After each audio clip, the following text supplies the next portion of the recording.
Gênesis, capítulo 21. O nascimento de Isaque. O Senhor foi bondoso com Sara, como lhe dissera, e fez por ela o que prometera. Sara engravidou e deu um filho a Abraão em sua velhice, na época fixada por Deus em sua promessa.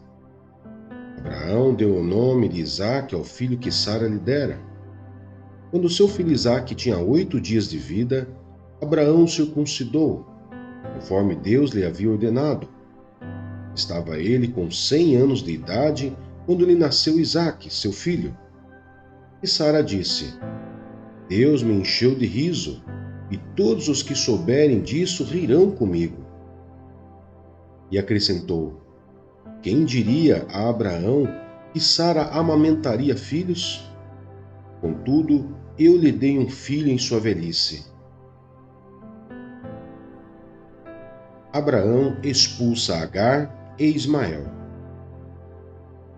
O menino cresceu e foi desmamado. No dia em que Isaque foi desmamado, Abraão deu uma grande festa. Sara, porém, viu que o filho de Agar, a egípcia, dera a Abraão e estava rindo de Isaque, e disse a Abraão: Livre-se daquela escrava e do seu filho, porque ele jamais será herdeiro com meu filho Isaque. Isso perturbou demais Abraão, pois envolvia um filho seu. Mas Deus lhe disse: Não se perturbe por causa do menino e da escrava. Atenda a tudo o que Sara lhe pedir, porque será por meio de Isaque que a sua descendência há de ser considerada. Mas também do filho da escrava farei um povo, pois ele é seu descendente. Na manhã seguinte, Abraão pegou alguns pães e uma vasilha de couro cheia d'água, entregou-os a Agar, e tendo-os colocado nos ombros dela, despediu-a com o menino. Ela se pôs a caminho e ficou vagando pelo deserto de Berseba. Quando acabou a água da vasilha, ela deixou o menino debaixo de um arbusto e foi sentar-se perto dali, à distância de um tiro de flecha, porque pensou: Não posso ver o menino morrer. Sentada ali perto, começou a chorar. Deus ouviu o choro do menino e o anjo de Deus, do céu, chamou Agar e lhe disse: O que a aflige, Agar? Não tenha medo. Deus ouviu o menino chorar lá onde você o deixou. Levante o menino e tome-o pela mão, porque dele farei um grande povo. Então Deus lhe abriu os olhos e ela viu uma fonte. Foi até lá, encheu de água a vasilha e deu de beber ao menino. Deus estava com o menino. Ele cresceu, viveu no deserto e tornou-se flecheiro.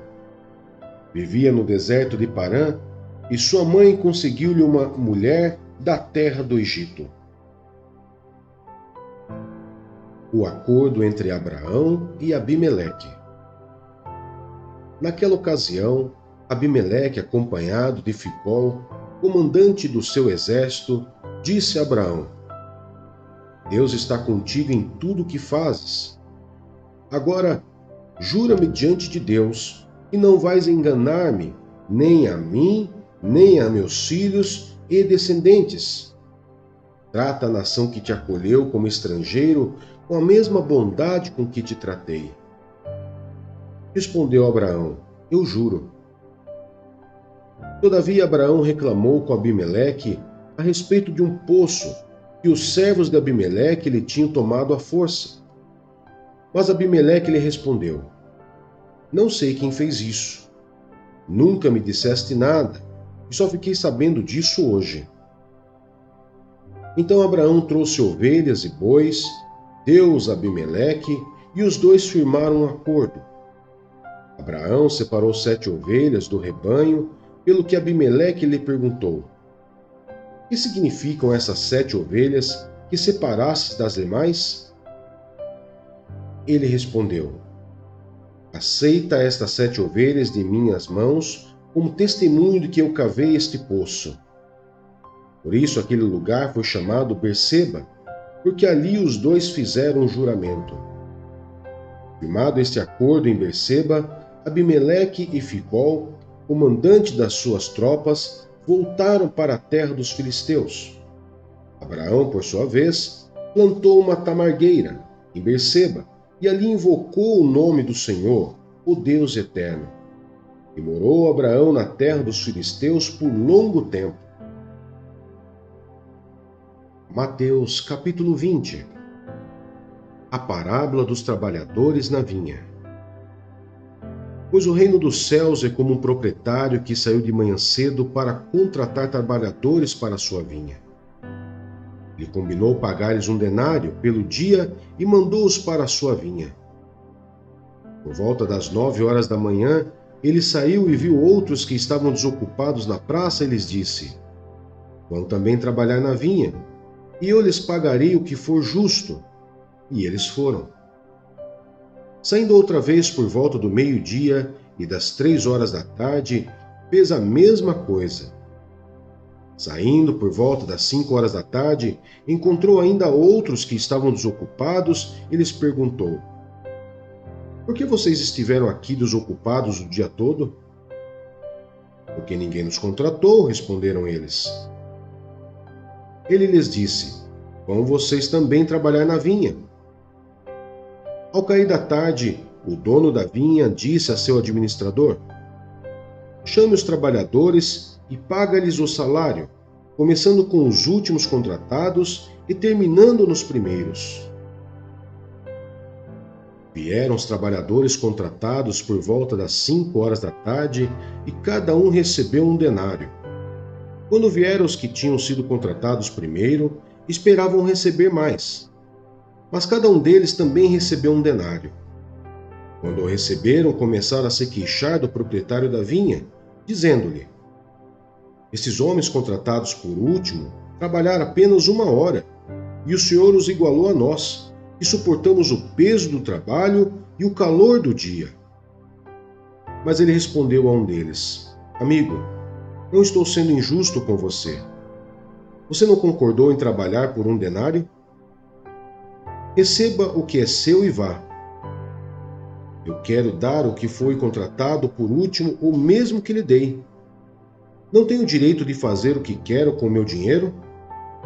Ou você está com inveja porque sou generoso?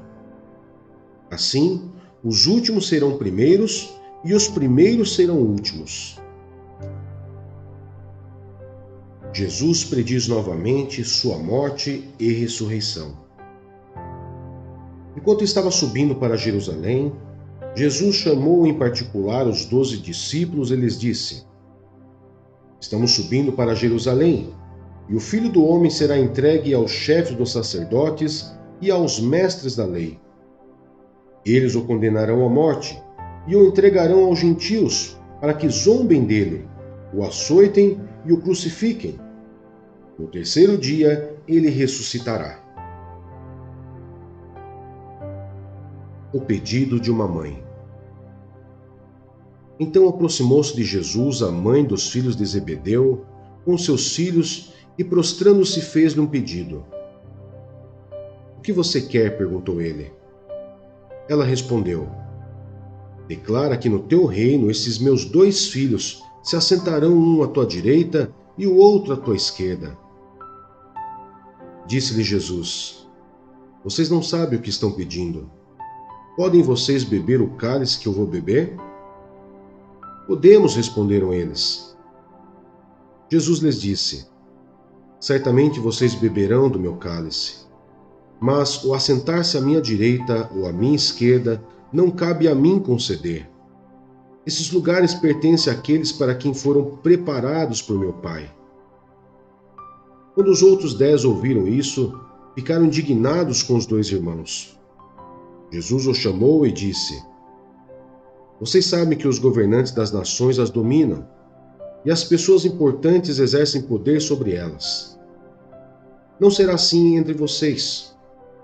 Ao contrário, quem quiser tornar-se importante entre vocês deverá ser servo, e quem quiser ser o primeiro deverá ser escravo, como o Filho do Homem, que não veio para ser servido, mas para servir e dar a sua vida em resgate por muitos. Dois cegos recuperam a visão. Ao saírem de Jericó, uma grande multidão seguiu Jesus. Dois cegos estavam sentados à beira do caminho e, quando ouviram falar que Jesus estava passando, puseram-se a gritar: Senhor, filho de Davi, tem misericórdia de nós. A multidão os repreendeu para que ficassem quietos, mas eles gritavam ainda mais: Senhor, filho de Davi, tem misericórdia de nós. Jesus, parando, chamou-os e perguntou-lhes: O que vocês querem que eu lhes faça? Responderam eles: Senhor, queremos que se abram os nossos olhos. Jesus teve compaixão deles e tocou nos olhos deles. Imediatamente eles recuperaram a visão e o seguiram. Neemias, capítulo 10. O acordo do povo. Em vista disso tudo, estamos fazendo um acordo por escrito e assinado por nossos líderes, nossos levitas e nossos sacerdotes. Esta é a relação dos que o assinaram. Neemias, o governador, filho de Acalias, e Zedequias, Seraías, Azarias, Jeremias, Pazur, Amarias, Malquias, Atos, Sebanias, Maluque, Arim, Maremote, Obadias, Daniel, Gineton, Baruque, Mesulão, Abias, Miamim, Mazias, Bilgai e Semaías. Esses eram sacerdotes. Dos levitas: Jesua, filho de Azanias, Binui, dos filhos de Enadade, Cadmiel e seus colegas, Sebanias, Odias, Quelita, Pelaías, Anã, Mica, Reobe, Asabias, Zacur, Serebias, Sebanias, Odias, Bani e Benino.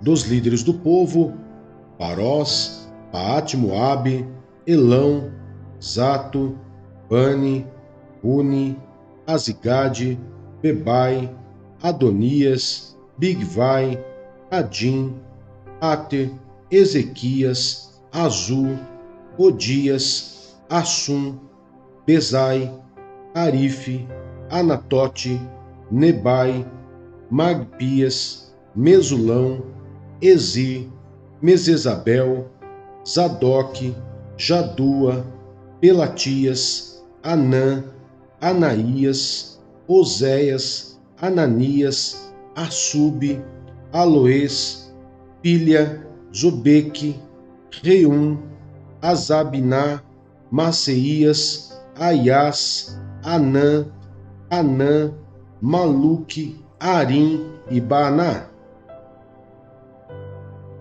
O restante do povo: sacerdotes, levitas, porteiros, cantores, servidores do templo, e todos os que se separaram dos povos vizinhos, por amor à lei de Deus, com suas mulheres e com todos os seus filhos e filhas capazes de entender, agora se une a seus irmãos, os nobres, e se obrigam sob maldição e sob juramento a seguir a lei de Deus dada por meio do servo de Deus, Moisés, e a obedecer fielmente a todos os mandamentos, ordenanças e decretos do Senhor, o nosso Senhor. Prometemos não dar nossas filhas em casamento aos povos vizinhos, nem aceitar que as filhas deles se casem com os nossos filhos. Quando os povos vizinhos trouxerem mercadorias ou cereal para venderem no sábado ou em dia de festa, não compraremos deles nesses dias. Cada 7 anos, abriremos mão de trabalhar a terra e cancelaremos todas as dívidas. Assumimos a responsabilidade de, conforme o mandamento, dar anualmente 4 gramas para o serviço do templo de nosso Deus, para os pães consagrados, para as ofertas regulares de cereal e para os holocaustos, para as ofertas dos sábados, das festas de lua nova e das festas fixas, para as ofertas sagradas, para as ofertas pelo pecado, para fazer propiciação por Israel, e para as necessidades do templo de nosso Deus.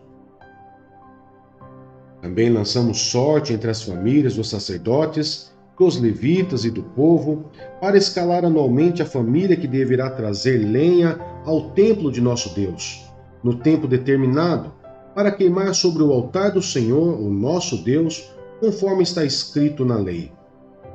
Também assumimos a responsabilidade de trazer anualmente ao templo do Senhor os primeiros frutos de nossas colheitas e de toda a árvore frutífera.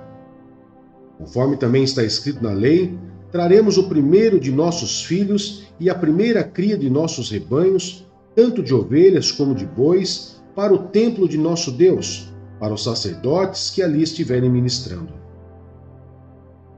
Além do mais, traremos para os depósitos do templo de nosso Deus, para os sacerdotes, a nossa primeira massa de cereal moído e as nossas primeiras ofertas de cereal, do fruto de todas as nossas árvores e do nosso vinho e azeite.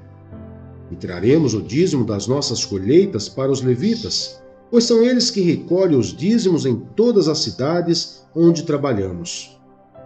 O sacerdote descendente de Arão acompanhará os levitas quando receberem os dízimos, e os levitas terão que trazer 1/10 dos dízimos ao templo de nosso Deus, aos depósitos do templo. O povo de Israel, inclusive os levitas, deverão trazer oferta de cereal, de vinho novo e de azeite aos depósitos onde se guardam os utensílios para o santuário. É onde os sacerdotes ministram e onde os porteiros e os cantores ficam. Não negligenciaremos o templo de nosso Deus. Atos dos Apóstolos, capítulo 20. Paulo viaja pela Macedônia e pela Grécia. Cessado o tumulto, Paulo mandou chamar os discípulos e, depois de encorajá-los, despediu-se e partiu para a Macedônia. Viajou por aquela região, encorajando os irmãos com muitas palavras e, por fim, chegou à Grécia, onde ficou 3 meses. Quando estava a ponto de embarcar para a Síria, os judeus fizeram uma conspiração contra ele. Por isso, decidiu voltar pela Macedônia, sendo acompanhado por Sópatro, filho de Pirro de Bereia, Aristarco e Secundo de Tessalônica, Gaio de Derbe e Timóteo, além de Tíquico e Trófimo, província da Ásia. Esses homens foram adiante e nos esperaram em Troade. Navegamos de Filipo após a festa dos pães sem fermento. 5 dias depois, nos reunimos com os outros em Troade, onde ficamos 7 dias. A ressurreição de Eutico em Troade. No primeiro dia da semana, reunimos-nos para partir o pão, e Paulo falou ao povo. Pretendendo partir no dia seguinte, continuou falando até a meia-noite. Havia muitas candeias no piso superior onde estávamos reunidos. Um jovem chamado Eutico, que estava sentado numa janela, adormeceu profundamente durante o longo discurso de Paulo. Vencido pelo sono, caiu do 3º andar. Quando o levantaram, estava morto. Paulo desceu, inclinou-se sobre o rapaz e o abraçou, dizendo: "Não fiquem alarmados, ele está vivo." Então subiu novamente, partiu o pão e comeu. Depois continuou a falar até o amanhecer e foi embora. Levaram vivo o jovem, o que muito os consolou.